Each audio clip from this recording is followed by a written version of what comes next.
Hey friends, if you wish to fix Presentationfontcache.exe high CPU and memory usage on Windows, then please watch this video. I will guide you through the resolution. So the first solution is to update Windows. Right click on the start button and select settings from the menu. Go to the Windows Update tab on the list on the left hand side and click on check for updates in the right pane. The next solution is to restart the Windows Presentation Foundation Font Cache service. So search for services in the Windows search bar and open services and then scroll down to W. This list is in alphabetical order and then right click on Windows Presentation Foundation Font Cache service and start it or restart it if it's already started. Right click and restart it as well. The next solution is an SFC scan.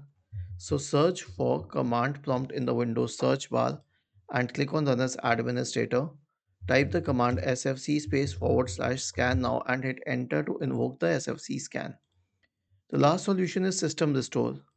Search for recovery in the Windows search bar and click on recovery to open the recovery window. Click on open system restore. Select next, choose a good restore point, click on next, and then finally click on finish to initiate the system restore process. You have to click on yes after that. Was this helpful?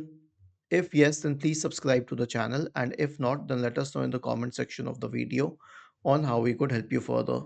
Thank you for watching this video and have a nice day.